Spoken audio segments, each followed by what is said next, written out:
All right. There's probably a few people still waiting in line to get their lunch, but let's get started.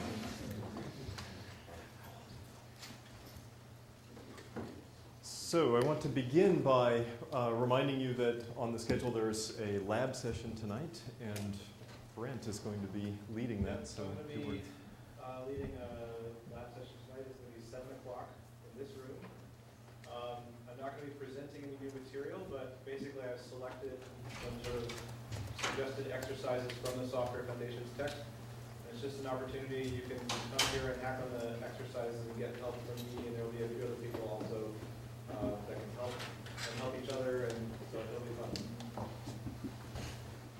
Okay, I will be here also. And hopefully some of the rest of the more expert of you will show up and lend the benefit of your knowledge. Okay, I have a couple of things to clean up from yesterday. So one was when I gave you the list of good resources for Coq, I realized afterwards I'd forgotten an excellent one, because it's a little bit newer one, which is Adam Chlapala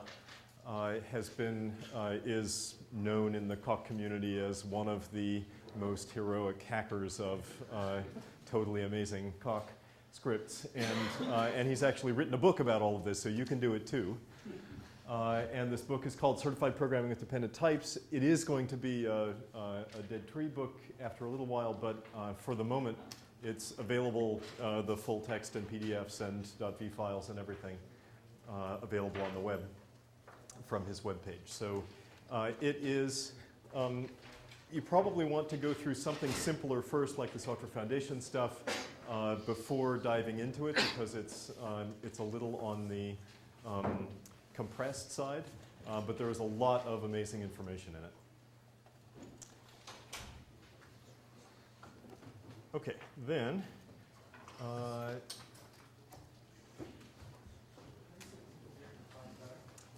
okay, so how does it compare to the Berthaud and Casteran book? It's in a sense completely different. So it's new, so it reflects another almost decade of experience in how to do amazing things with Coq. It's about programming specifically, and doing things with programming languages. So it has a very particular slant on how to hack with Coq. You can view it in a way as an introduction to a compressed introduction to some aspects of Coq, whereas this is really aiming to be the textbook on the whole system that really explains the foundations and how everything fits together. So the two complement each other. If you're going to be a serious user of Coq, you're going to want both at some point. You'll probably want this one first, the old one, but you'll want Chlapala soon as well. Okay. I want to clean up one more thing from yesterday. So there was a question at some point yesterday about the recursors that come along with these inductive data types and what those have to do with the fixed points that are defined by the fixed point definition. And so I said a true thing and a false thing. The true thing that I said was that the two are deeply the same. And the false thing that I said was kind of which one is more primitive than the other. So the one that's more primitive is the fixed point. And you can see that. And so I'll do a little penance here by showing you a little bit of interaction so we can actually check for ourselves. So when you make an inductive definition, it defines the type that you're saying, that you're asking it to define, so nat here in this case. And then it defines three more things. The last two are just convenient versions of the first one. So the first one, or rather the second in that list, nat rect, is the fundamental thing that drives inductive proofs from then on. And we can see that by printing out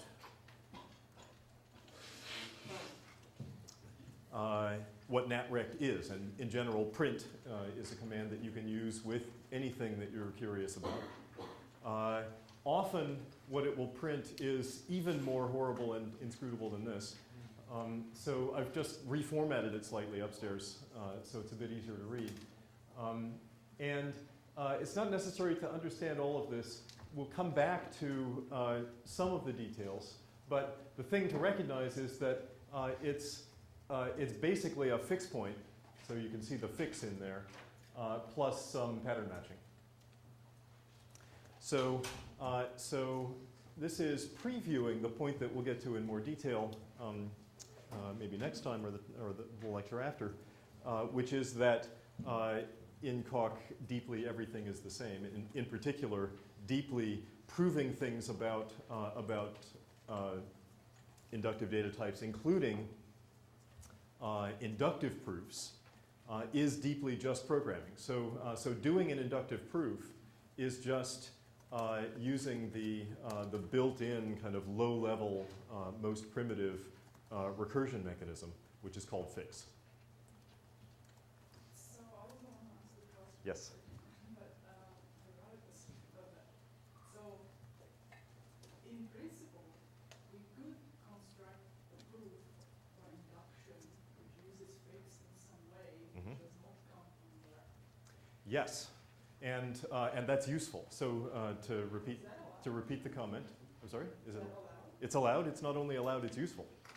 So the comment is, if this is the way natrect is defined, we could just type it in ourselves, and indeed we could type in variations on it maybe that do slightly different things. And this is getting ahead of the story, but since we're talking about it now, this is a very useful thing to do. So what we're looking at here is the induction principle that's generated automatically by Coq when we give an inductive definition. This is a fairly simple induction principle, and there are cases where the automatically generated induction principle is too simple for some job that we want to do. So for example, if you make a mutually recursive definition, so you define two inductive types, or you define an inductive type that where the kind of inductive mention of the type is not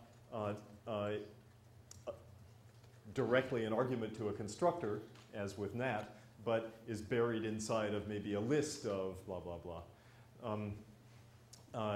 In such situations, Coq will not automatically generate the induction principle that you might have had in mind. Instead, there are commands that you can use to tell Coq, please generate me some more induction principles. So there's a command called scheme that you can use to generate, for example, induction principles for mutually recursive things. If you want fancier induction principles, as you sometimes do, than can be generated with scheme, you can build them by hand like this. And it's actually not that it takes a little figuring out, but once you get the hang of the pattern, it's not very hard to do, and people do it all the time for fancier definitions. Okay, so question, yes? Is fix just like a desugared version of Good, so now let's go back to finishing the answer from yesterday correctly, and look at fix itself. So here is the definition of the even testing function. And if we print out its, so we give the definition, and if we then print the definition, what it gives us looks almost exactly like the original definition, except that the fix point has turned into a fix, and everything on the left of the colon equals has moved to the right of an equals. So this is the usual thing. This is the usual desugaring that many programming languages do of recursive definitions, because in the upstairs thing, we're on the top of the screen, we're defining even b in terms of itself, and that's not really a mathematical definition. we'd like to make a mathematical definition, we'd like to have a known thing on the right of the equals and give it a name on the left of the equals, and that's that. So to put all of the fixed pointness over on the right-hand side, we use this keyword fix, which you can read as lambda plus a little bit of recursion. So it's an anonymous lambda abstraction that's allowed to be recursive. And there are more general forms of fix for mutual recursion, so you can say fix with, and so on. That's not too important to understand at this level, because usually you don't write this stuff.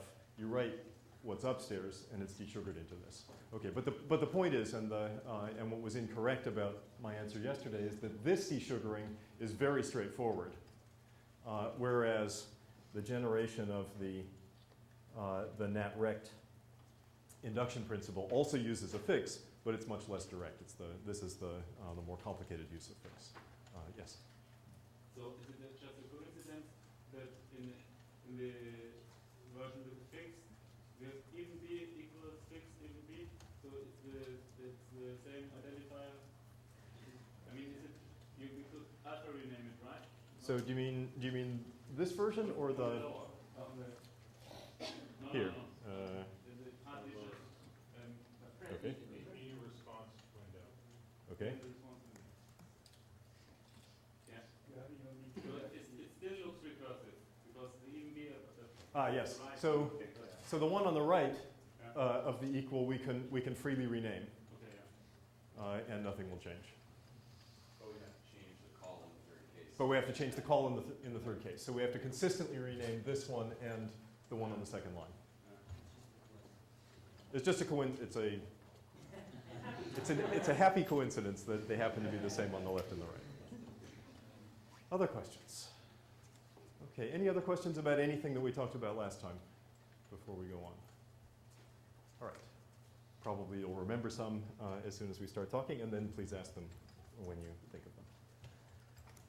Okay, so let's introduce a few more things. So we don't have much yet in the way of data structures. We defined numbers, which you can do a little computing with, but it's not too interesting. We would like to have some containers like lists and trees and things like that. And of course, it won't be any surprise that we can define those in exactly the same way. After all, the way we define numbers was essentially unary notation. So a number really is just a list whose elements are all the same. So all we have to do is generalize a little bit to have lists whose elements can be different, and we're set to go. Before we do that, let's do pairs. So this at the top of the screen is the type of pairs of natural numbers. We'll get to polymorphic pairs shortly. It has one constructor that takes two arguments, both of which are natural numbers. So to build a pair, you use the pair constructor and give two numbers. To take it apart, you use pattern matching. And we might as well define the usual notation for pairs. The one thing that's cool and worth mentioning about this notation definition is that having made this definition, we can use the parentheses comma notation not just in expressions, but also in patterns.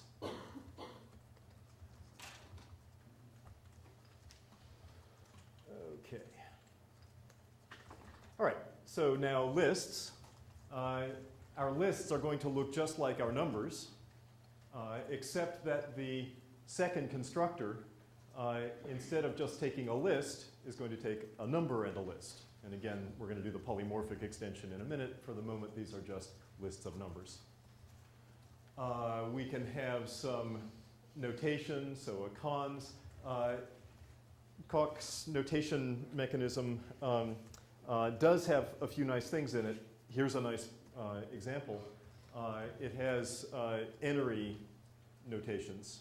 So you can define square brackets x comma dot dot dot comma y close square brackets as cons dot dot dot cons nil, and that all works. So so you can now use standard square bracket notation for lists.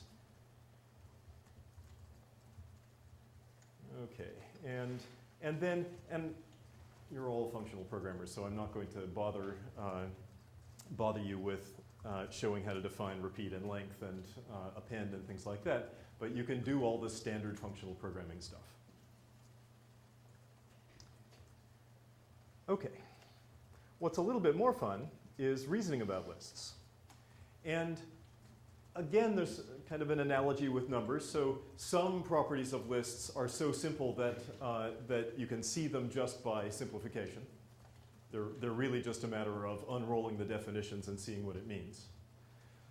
Some properties of lists require case analysis, and we can use the destruct tactic to get those. And the more interesting properties of lists, of course, require induction. So here, for instance, is the associativity of append. And, well, in fact, why don't we?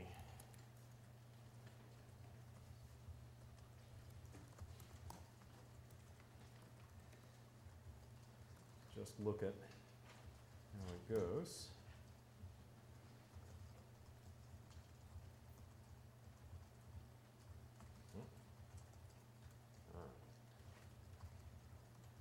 That is strange, and I wonder if that means that something is wrong.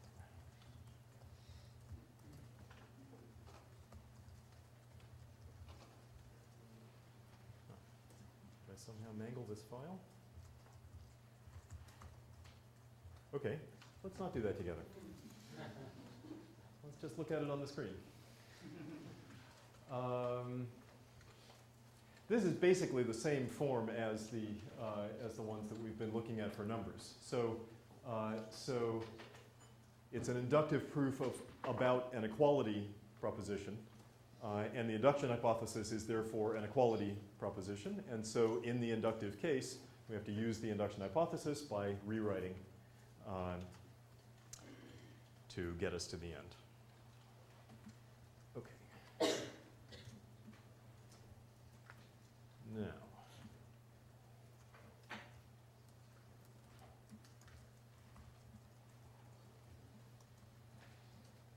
okay. Here's another useful thing. I'm skipping over a bunch of little functional programming things that you can just skim in the file. The only thing interesting about it is noticing the names of the functions, like rev for reverse and things like that. Here's a useful thing. You will fairly quickly reach the point, in fact, we may already have reached the point, where there are enough lemmas in the ambient context that you might want to use when proving things about addition or multiplication or list reverse or whatever, that you might have trouble remembering the name of the one you want. Search about is very useful for that. So you say search about, notice that it's all one word, the A is capitalized, there's no space, and the S is capitalized. And I promise you, you will get that wrong the first few times you try. But once you get that word typed correctly, it will tell you all of the theorems that it knows that mention that identifier. For certain identifiers, that can be too many things. At this point in your life as Calc experts, probably not, but you can reach the point where that's too much information still. And then there are some more refined search methods where you can give an expression that it has to try to find in the types of the theorems. But for now, I think you'll find this is enough. Okay. Options, as in Haskell and ML, are easy to define in this setting. So an optional nat is either some plus a nat or it's none. And now we can use options for programming, which is particularly nice in Calc because in Calc, of course, you don't have exceptions. So the sorts of things, the sorts of places in programming situations where you might be tempted to just throw an exception, you can't, and you need another mechanism. So in Calc, you tend to use options even more than good ML and Haskell programmers would.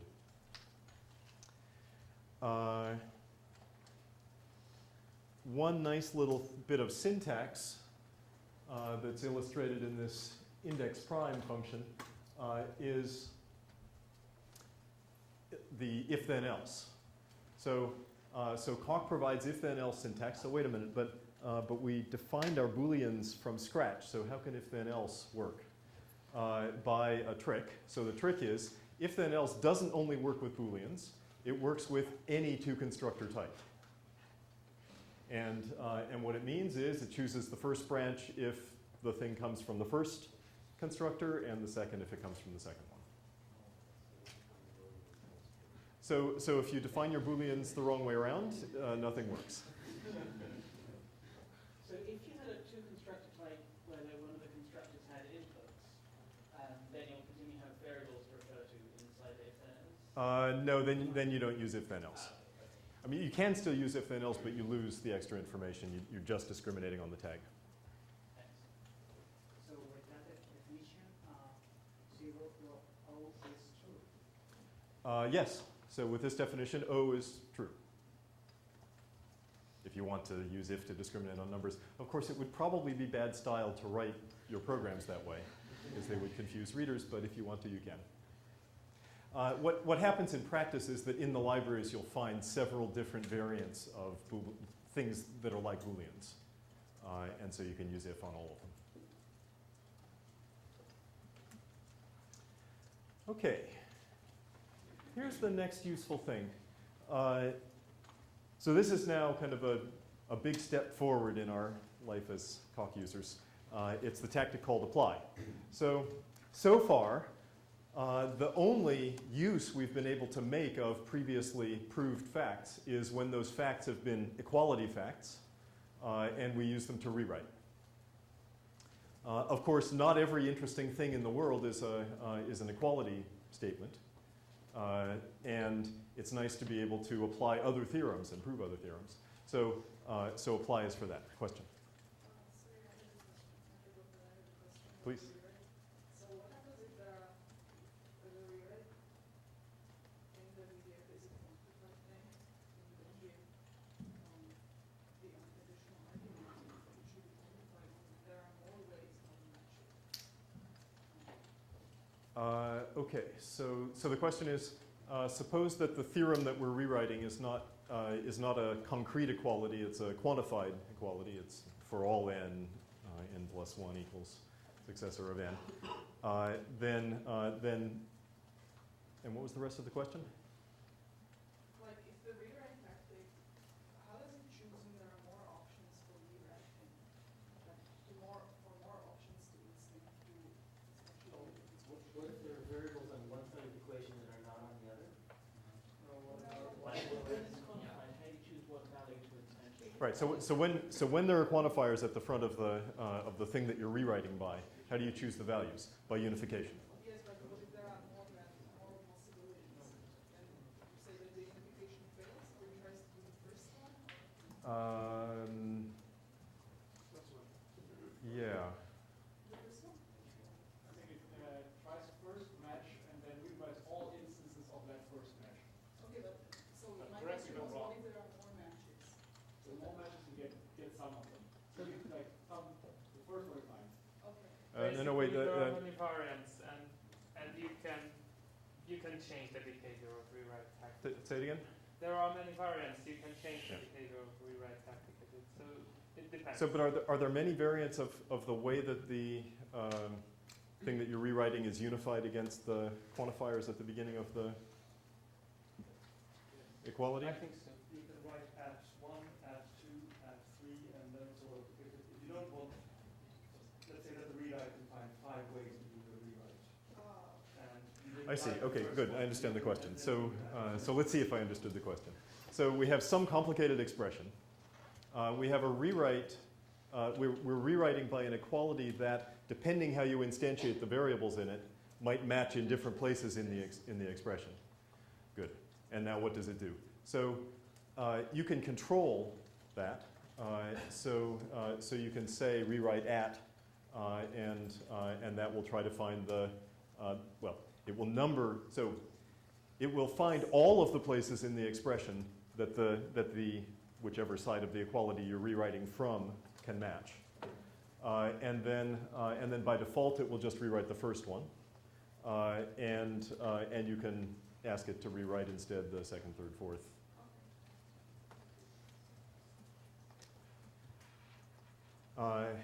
Another subtlety is once you've found an expression to rewrite, there may be many instances of that same sub-expression within the expression that you're rewriting on. And again, you can control whether it rewrites one or many. Okay. Coming back to apply. So apply, instead of taking an equality and replacing something by something, it takes a theorem and it takes a previously proved theorem whose conclusion can be unified with the goal that you're trying to prove right now.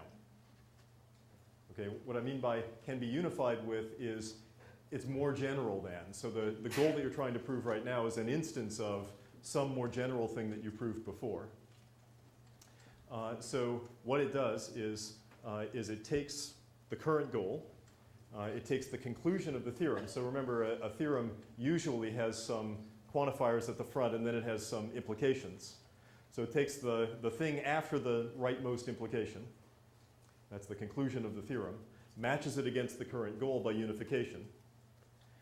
And now all of the hypotheses of the theorem become new subgoals. So let's see how that works. So Our subgoal is actually a function, then if our subgoal is actually, that's a subtle question that I'm not certain the answer to. So if our subgoal is actually a function, does it try to match that function against the conclusion and the final hypothesis? Yes, it must. I guess first we do intros anyways, but yeah.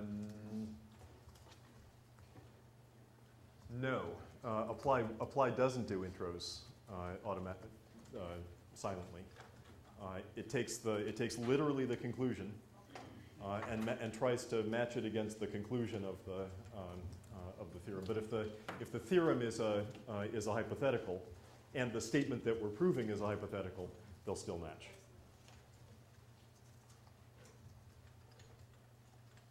Okay, so this is a silly example. Silly because we could just still use rewrite to finish this one, but notice that instead of using rewrite, we're using apply which matches the whole. I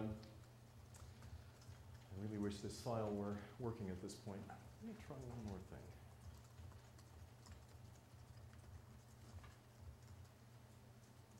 Brent? Do you have any idea why I'm having trouble loading this file? It's confused from you being an OPLSS.d. Just quit reset. Maybe.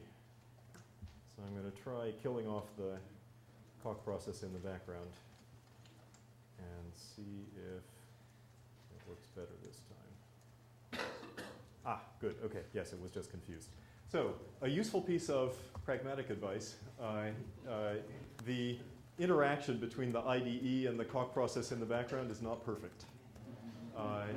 And if you find that things seem confused, the first thing to do is to back up the, you can't see it on the screen, but there's a point where the blue region has reached. If you back that up a couple of pages further than you think you ought to have to, and send it back to there and then go forward, that often works. If that doesn't work, kill off the cock process and start it again.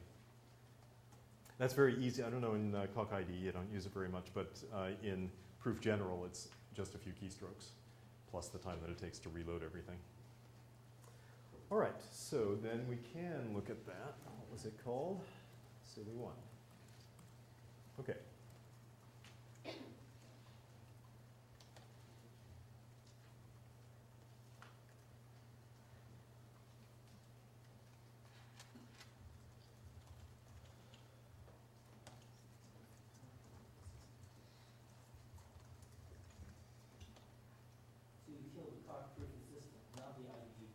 Correct.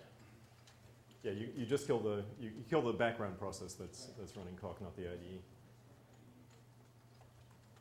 Okay, so here's the proof that we're doing. We have two hypotheses, and I'm going to rewrite by the first one, and then I'm just going to use the second one directly because the rewrite by the first one is going to put the conclusion into the form that is identical to H, EQ2. Okay, so I do the first rewrite, and now what I have below the line is the same as what I have in the last position above the line. So I can just do apply, and it completes the proof. And then a little bit more interesting, I'm in the wrong file again. I'll go to the right file.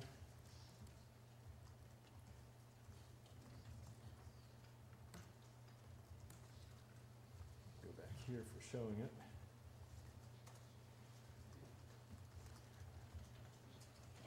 Apply also works, we were discussing this a second ago, in situations where the thing you're applying, so the middle line there with the quantifier, is a conditional thing. So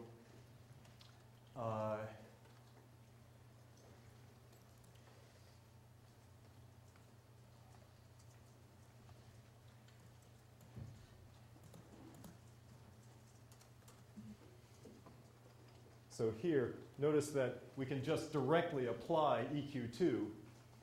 This is not exactly the same as this, but it unifies. So when we do the application, this is going to get unified with that. The unification is going to result in some instantiations of these variables. So we're going to do those instantiations in the premise here, and that's then going to become the new subgoal.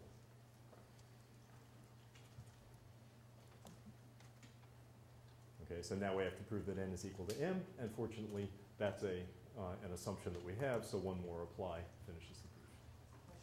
Could you forward chain just among the hypotheses? Yes, so can you forward chain among the hypotheses rather than backward chaining from the goal? Coq supports reasoning in both forward and backward styles. Idiomatically, most people seem to use it in a backward chaining style, kind of working on simplifying the goal until you get to axioms or trivial tactics, rather than messing around with the hypotheses until you get something that's good enough to until you transform one of the hypotheses into the goal.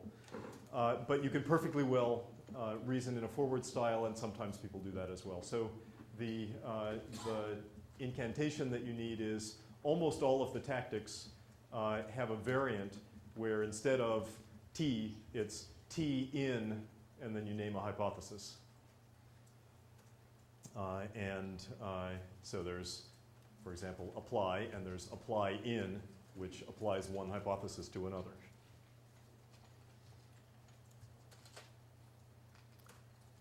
Okay. That we know, and that's the end of the file. Okay. Any questions about any of that? Any more questions? Thank you for all of the questions, by the way. That's great. All right. Let's talk about polymorphism. So no decent functional programming language could possibly exist without plenty of polymorphism.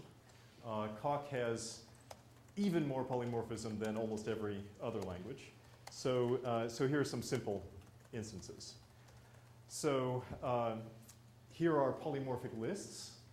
So notice that we've written it with x being a type parameter to the inductive definition. So there's a subtle point here which we'll come back to a little bit later. You can think of this as a function from types to inductive definitions. So it's a family of inductive definitions indexed by types. We can also write it a different way around, which I'll show you in a few minutes, as an inductive definition where the constructors are indexed by types. And those are almost the same thing. And in the case of lists, they're actually exactly the same thing. But you write them a little bit differently, and in general, use them a little bit differently. Okay, so we're parameterizing by this type x. And among the consequences of that is that the types of the constructors change. So nil, although it says there in the definition, nil is a list of x's, that x wouldn't be bound in the type of nil unless we said nil is a list of x's for any x, i.e. Nil is a polymorphic constructor, or if you like, it's a function that takes types and returns the nil list at that type. Cons, similarly, takes a type, an element of that type, a list of that type, and returns a list of that type. So when you talk about programming languages and kind of the informal intuition that you have using a functional programming language, there are two kind of interchangeable points of view. Either you can think that nil and cons here are just constructors, but their types are somehow generic. Or you can think that nil and cons are really functions. And when you use them, you're really instantiating, you're really applying them to an argument that's a type. So these two different points of view are often called the implicit and explicit, or Curry versus Church points of view about what types are.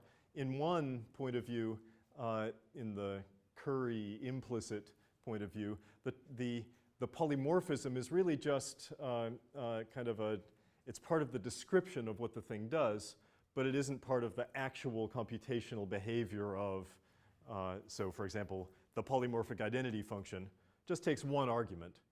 And then, yes, the type of that argument is somehow generic, and then it returns that argument. In the explicit Church style of thinking about these things, the polymorphic identity function takes two arguments. First, it wants a type. And what it gives you back when you give it that type is the monomorphic identity function at that type. Okay, so in ML, both of those points of view are completely valid. In Coq, you really want the second one. So it's really more helpful to think of these types as concrete things that are being passed around. So in Haskell, does it have this shallow polymorphism? For example, that's the implicit one, right? These are different issues. So the question is, Haskell's polymorphism is shallow, or sometimes called prenex, where in Haskell, well, in the simply type lambda calculus subset of Haskell, which is not the whole language, in the polymorphic lambda calculus subset of Haskell, which is not the whole language, you can't write a function that takes a polymorphic function as an argument. Whereas in stronger languages you can, including full Haskell. Here also you can. But even in, well, the more you get toward that kind of fanciness, the more helpful it is to have the explicit point of view. But I think you can make it work even with the implicit. That is, you can have a full-blown system F or F omega interpretation of the plain old untyped lambda calculus, just with the types as descriptions of what's going on. And the fact that it's higher order polymorphism doesn't break that story. Nevertheless, the more explicit story is more useful here.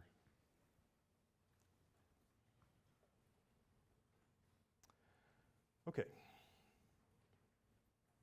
So naturally, once we've defined our polymorphic list data type, we now go back and change all of our list functions to be polymorphic by adding extra arguments. So here's the length function, and it takes an x argument. And notice that when we call it recursively, we'd better pass the x argument along. Now, doing that all the time would get to be pretty boring. So the next topic is type inference. And there are actually two aspects to type inference in Coq. There's,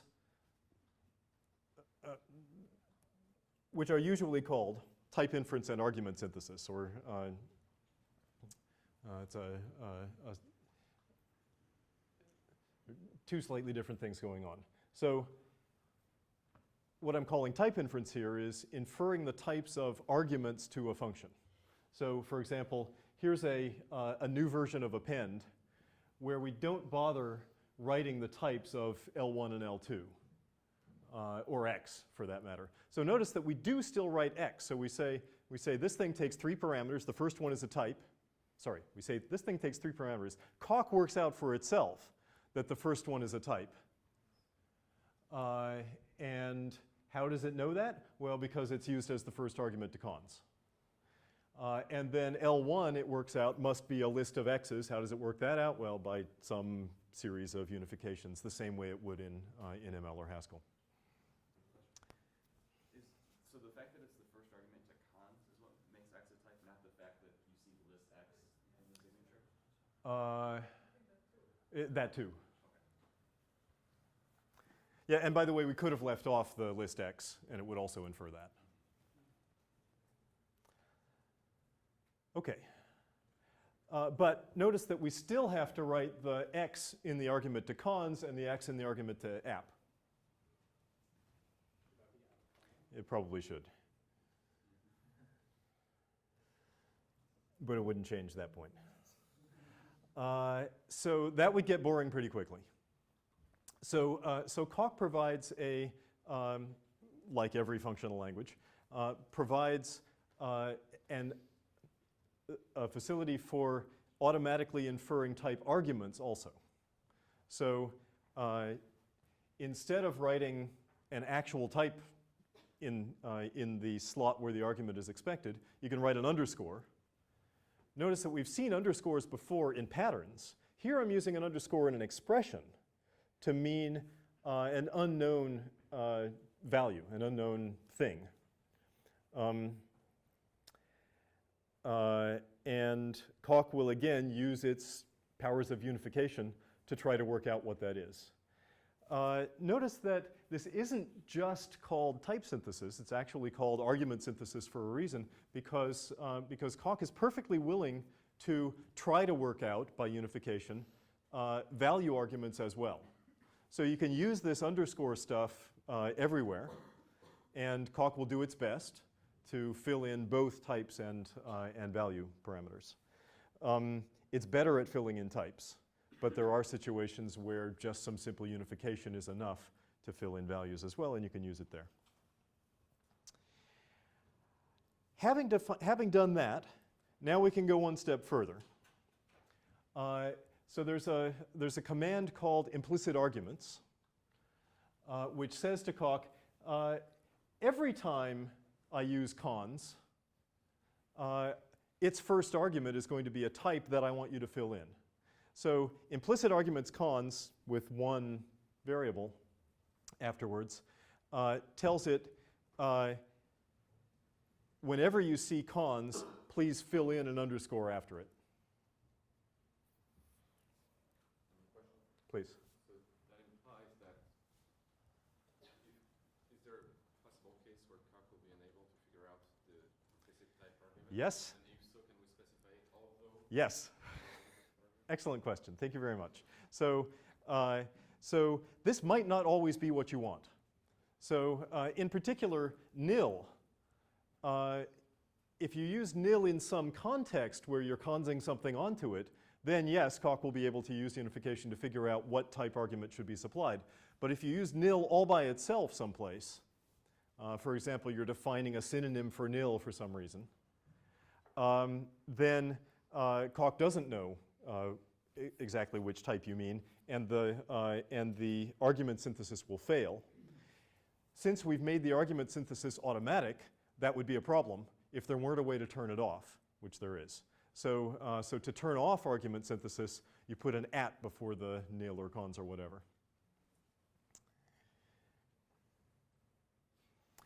There are a couple of other ways to declare that arguments are implicit. The most useful one, so at the top of the screen we define the function first and then come along later and say, but I want you to treat this argument implicitly. Here, I'm telling it in the function definition by the fact that those braces are curly rather than parentheses. I'm telling it this argument is implicit always, including in the body of the function itself.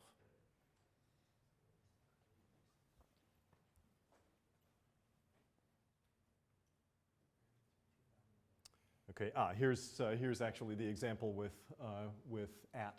So if we try to define a synonym for nil, my nil colon equals nil, it will fail.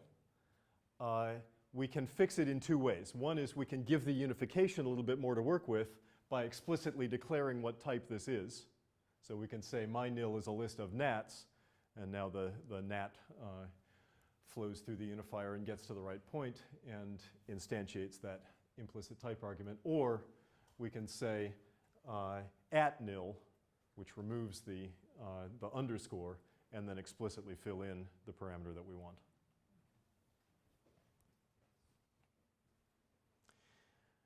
Okay, it's nice that we can do this because now we can once again define our convenient list concrete syntax using just nil and cons, which are now the polymorphic ones with implicit argument synthesis for the type part.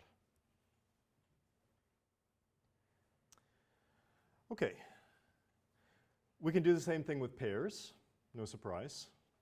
So here is a type of product of x and y, and the constructor now takes an x and a y and returns a prod xy. Question. Yes? The nested braces necessary?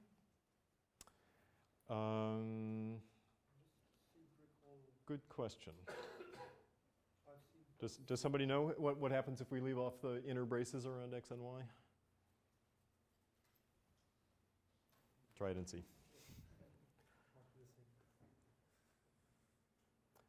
Okay. And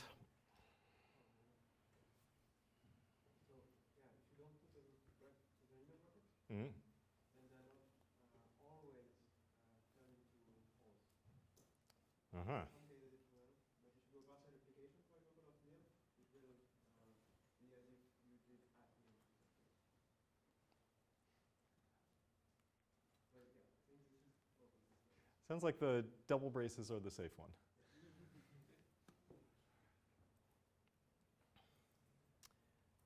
Okay, options, same thing. I'm not going to bother going through the details. Okay, now in this chapter, there's now a segment about higher order programming. I'm basically just going to skip it on the assumption that this is like the air you guys breathe. But let's see if there's anything worth actually looking at in detail. Oh yes, of course you can do partial application because in Coq all functions, the standard notation for defining functions is curried. Coq of course has anonymous functions. We've seen them written with fix, but that's of course the general case where it's recursive. The non-recursive case you can write just with a fun. So lambda in Coq is spelled fun, and dot is written with a equal greater than arrow. Okay, so we can do map and we can do fold, and we can do higher order stuff. Let's skip all of that and come back to Coq itself. So I would be remiss in my duties. Yes? Okay. I would be remiss in my duties if I did not give you this micro sermon. Coq is the world's best video game. It's really incredibly satisfying to just whack away at it and see how fast you can get it to say, Yes, yes, yes, yes. And actually, the truth is that caulk experts do that quite a bit. More than they should. But even caulk experts eventually reach the point where that doesn't work anymore. And you will find yourself 15 layers deep in some proof asking yourself, now, what on earth does this mean? And when that happens, my advice to you is use paper. Paper is good. So caulk is great for kind of checking things that you already know. To a limited extent, it's great for kind of developing your intuitions and experimenting and exploring. But if you're really trying to formalize or trying to prove something where you don't understand informally in your head such that you could sketch it on paper how the proof is going to go, it's unlikely that you're going to directly go down the right path. So try it, why not? But when you find yourself getting confused, form the habit of, instead of mindlessly hacking and wasting a lot of time, which you can, go back and use some paper and see if you can get the idea clear in your head, and then go back and figure out how to formalize. Okay.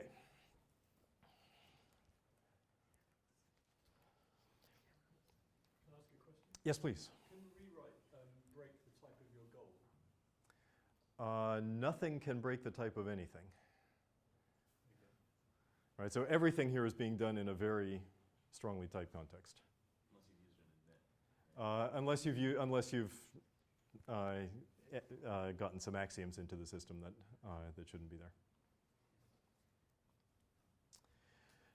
Okay, so unfold. Unfold is the answer to the question, why isn't simple simplifying my goal?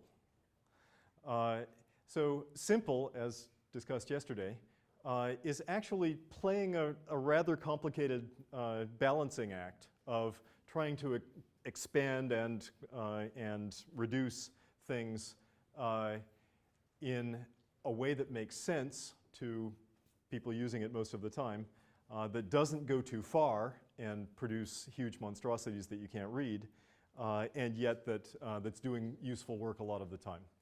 So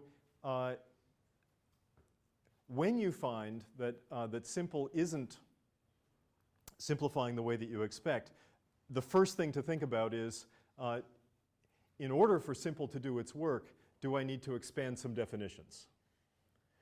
So simple will sometimes expand definitions, and I need to do a little bit more thinking to get a story about that that's clear enough that I can tell you. But simple will sometimes, in simple situations, expand definitions for you and continue reducing. Often it won't. And at that point, what you need to do is yourself unfold the definition to give simple some more to work with. So let's look at this example. Oops.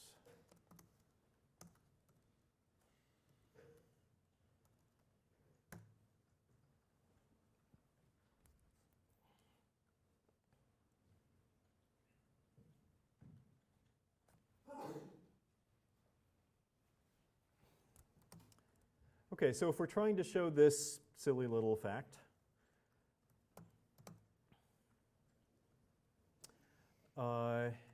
we've defined this function plus 3. Where is it? No, it's defined in the other file, isn't it? Oh, no, there it is. It's just plus partially applied to 3. So you might think at this point that we could do simple. Oops, not like that, like that.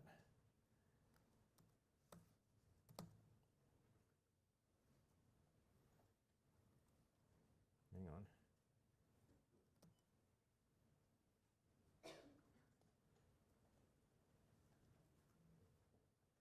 All right, this is not doing what I expect.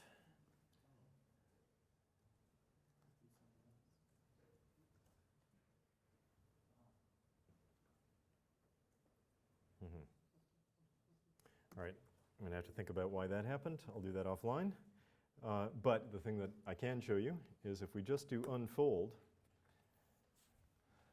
it replaces +3 by its definition and then does some beta reduction to kind of continue the calculation until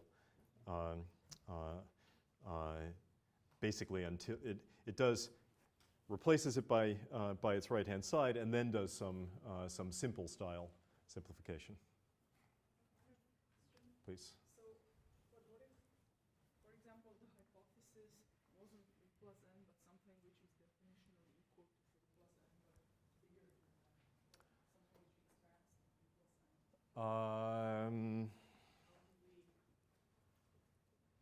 You mean would the rewrite now work? If the hypothesis didn't look like 3 plus n? So rewrite is very fiddly about, good. So some of the tactics do some simplification first. Reflexivity is one, apply is another. Rewrite is not one. Rewrite is much more syntactic. It's just looking at the exact shape of the term and the exact shape of the thing that you're rewriting by. So rewrite would not work if simplification were needed to expose the rewrite. Okay, but would we then need to do the forward chaining, or how would we get back to? Well, there are various ways. So it depends on specifics.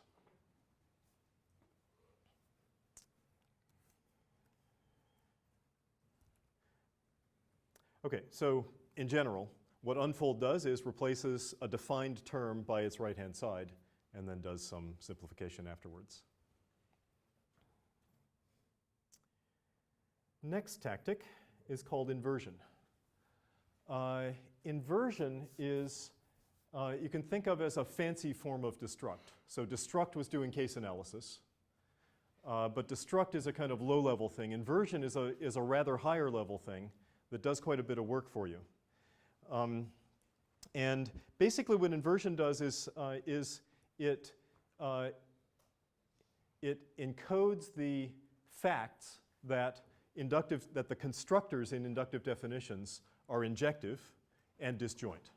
So injective in the sense that if you have two things that belong to some inductively defined type and you know that they're equal, then you know that they must have been constructed with the same constructor, that's the disjointness, and the things that the constructor was applied to must be themselves equal. That's the injectivity. So what inversion does is it takes an equality hypothesis and blows it apart into everything that you can discover by thinking about injectivity and disjointness of the constructors. So in general, if we have an equality that looks like C applied to some stuff equals D applied to some stuff, so if that's a hypothesis in the current context, we can say inversion H, if H is the name of that hypothesis. And what that will do is it will generate, so if there are, if the data type that C and D both belong to, the inductive type that they both belong to, has n constructors, then it will generate n subgoals. One for the possibility that they were both constructed with the first constructor, and then for the possibility that they were both constructed with the second constructor, and so on. Then in each of those subgoals, it will generate a bunch of equalities between the A's and the B's. And then it will, in general, recurse if the A's and the B's are themselves belonging to inductively defined types.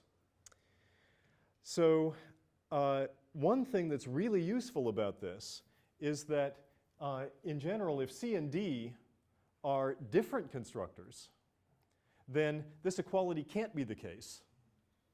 And inversion will solve whatever goal you have, right? Because if you're trying to prove something under an assumption that itself is impossible, then you're in a trivial situation. Yeah, for these tactics that do kind of a lot of work for you, is there a way to, how you go next, in the IDE, is there a way to sort of step into a tactic and walk through it? No, and this is something that Coq is pretty bad at. Later on, I hope we'll get to, I think we should have time to get to showing you some of the automation tactics. And as soon as proofs start to be a little bit automated, you'll even have kind of groups of tactics that are applied as a chunk. And it's very difficult even to step into those. The question is about seeing what a tactic is doing. You can use info to do it. Right, so the one useful thing is you can annotate a tactic with info, and then it will print some stuff about what's happening. So that is often useful. Suppose your current goal contains such an equality, but buried within a term. Is there a way to use inversion within a term? So is there a way to use inversion within a term if your equality is deeply buried? Like if equals, then else. So notice that here the inversion is being applied not to the goal, but to an assumption. And the answer is no. So in fact, the answer is no twice over. It's no because, first of all, you don't apply inversion to the goal, you apply it to a hypothesis. And then second, because that hypothesis must be literally an equality. Okay, yes? Maybe as a sanity check, I was going to ask, what if n and m are not equal? But that can't happen. Right, well, that can only happen if C and D are different. In which case, the goal is trivial anyway. So the kind of answer to is that you can remember a pattern and put that up into the hypothesis, then you can invert on it. Yes. It must still be an equality. Yes. Yeah, inversion works with equalities. Okay. One other very useful thing about inversion is that, so it generates all of these subgoals. Typically, some of the subgoals will themselves not be possible because they'll involve equalities between things with different constructors. So when you do inversion, typically, so it'll generate all of these subgoals, but only a few of them will be left by the time it finishes doing its work.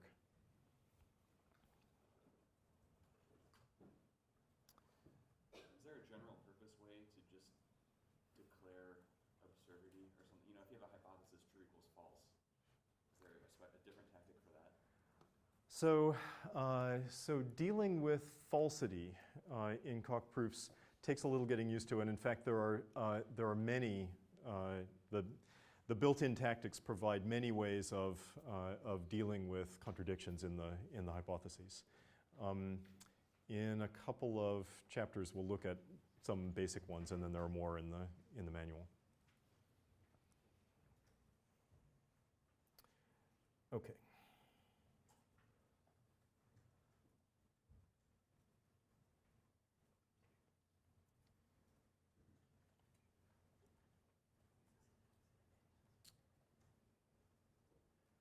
All right, good. We were just talking about remember. Let's look at it. So let's go back to destruct. I'm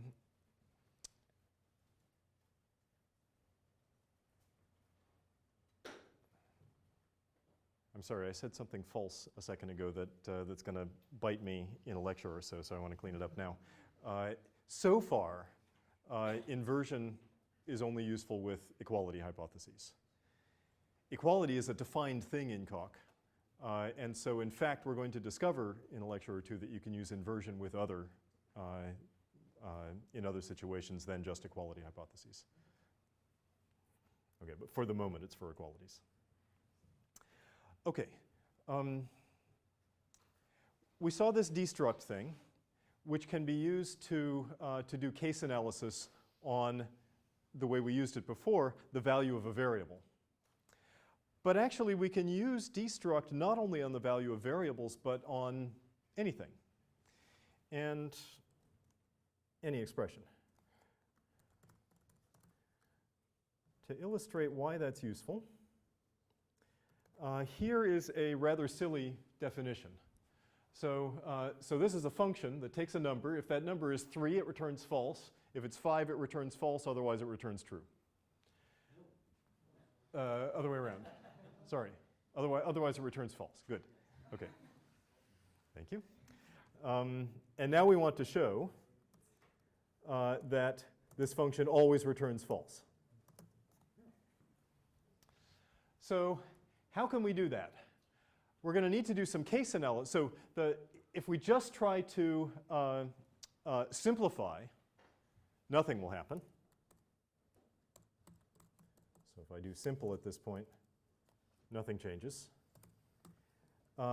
If I unfold SillyFun, a little bit of work happens. So it replaces the definition and then does some beta reduction. But what's left is this big if expression. And this can't be reduced any further because it's scrutinizing the result of BEQ nat n3. But BEQ nat goes by recursion over n. So as soon as it starts trying to do anything, it just gets stuck on a match of an unknown.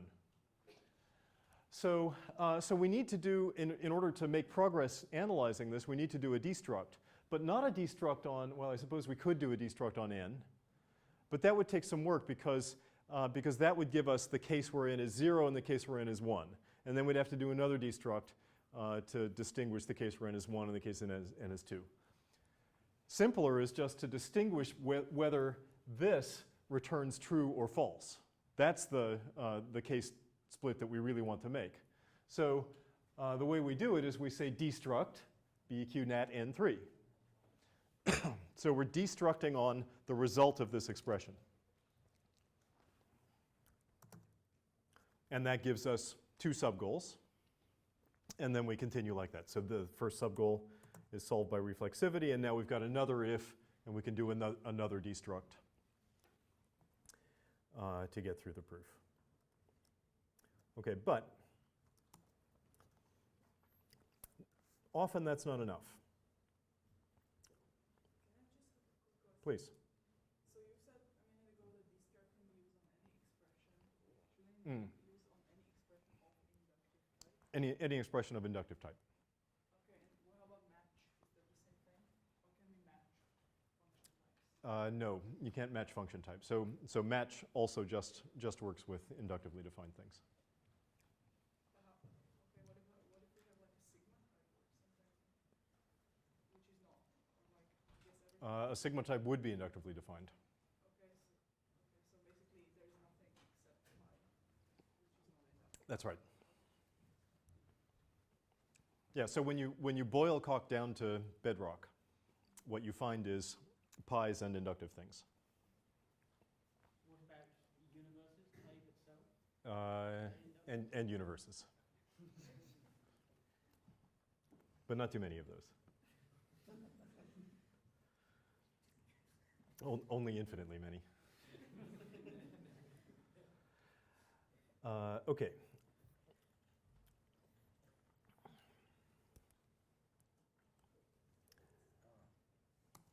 Let's look at why this next example gets stuck. So here is another definition. This is the one I thought I was remembering before. So this is,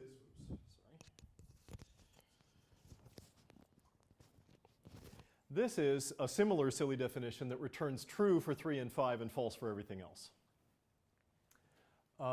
And now I want to show that if it returns true, then the thing we applied it to is odd.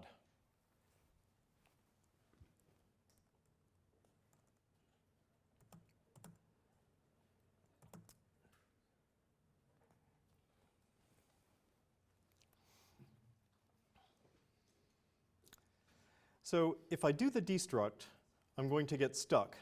And let's see why. So I do the destruct. And now I have to show that n is odd. That is, odd b of n returns true, under the assumption that true is equal to true. Ew. So what's happened is that the destruct has substituted away all instances of BEQ nat 3, has replaced all of them by true, right? Because we're in the first case of the case split. So it says take that expression that we destructed, replace all instances of it everywhere by the first possibility, and then in the second subgoal, the second possibility. But that's not useful here. It replaced too much. So here's what we can do instead. The first thing we do is we want to remember this expression that we're destructing on. A different way to say it is, we don't want to destruct on this expression because we don't want to substitute it away. Instead, we want another expression to do a case analysis on that's equal to this one. So we want to make up a variable, set it equal to this, have a hypothesis that that variable is equal to this, and then destruct on that variable. And that's what remember does. So remember says, take that expression and replace it by a variable, and then make up another hypothesis that sets that variable equal to the old expression. Now if we do a destruct on E3, we're doing the same case split, but we're remembering the original expression. So the destruct on E3 leaves us with, so still this trivial true equals true, but with now a useful assumption that BEQ nat N3 returns true. And from that, it's not hard to show that that N is odd.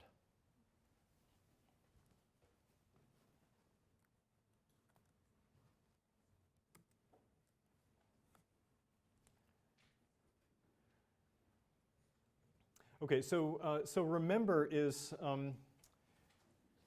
when you're about to do a destruct, you should almost always remember to do a remember. So very seldom is it useful to destruct something that's not a variable without remembering it first.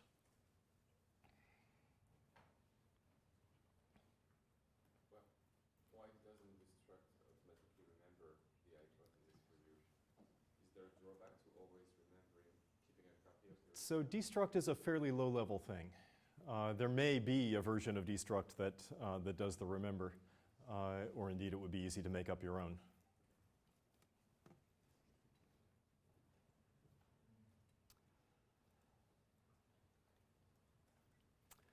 Okay. Let me tell you a couple more useful things. Yes. One more useful thing, which is a tactic called apply with. So let's see why that's useful.